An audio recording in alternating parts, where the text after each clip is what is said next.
এক সময় ক্রিকেট বিশ্বে এক অবাক করা নাম ছিল কেনিয়া। ছোট দেশ হয়েও যারা কাঁপিয়ে দিয়েছিল ক্রিকেটের বড় বড় পরাশক্তিকে।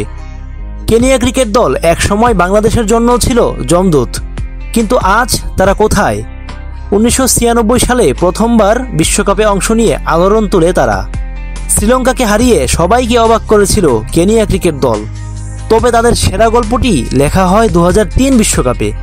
সেবার সেমিফাইনালে পৌঁছে ইতিহাস গড়ে ফেলে কেনিয়া ক্রিকেট দল, যেখানে টেস্ট খেলুড়ে দেশগুলোও তাদের সাথে হিমশিম খেয়েছে। স্টিভ টিকেলো, থমাস উডায়ো, কলিন্স ওবুয়া, এই নামগুলো একসময় ছিল ভয়ের প্রতীক। বাংলাদেশের বিপক্ষে প্রায়ই বড় বড় জয় পেত কেনিয়া। ঢাকার মাঠে কিংবা নাইরোবিতে লাল সবুজ জার্সির জন্য তারা ছিল এক চ্যালেঞ্জের নাম। কিন্তু হঠাৎ করেই কেনিয়ার ক্রিকেটের গল্প থেমে যায়।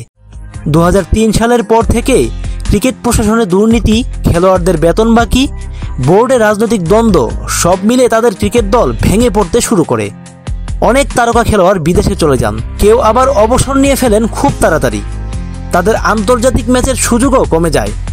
দেশীয় লীগ দুর্বল হয়ে পড়ে, যার ফলশ্রুতিতে নতুন প্রজন্মের খেলোয়াড় উঠে আসা বন্ধ হয়ে যায়। আফ্রিকার গর্ব হয়ে ওঠা এই দলটি একসময় আইসিসির এলিট টুর্নামেন্ট থেকেও বাদ পড়ে যায়। আজ কেনিয়ার ক্রিকেটের নামই শোনা যায় না। তারা বড় মঞ্চে নেই কোনো আলোচনায়। শুধু ইতিহাসের পাতায় রয়ে গেছে তাদের গৌরবময় দিনগুলো।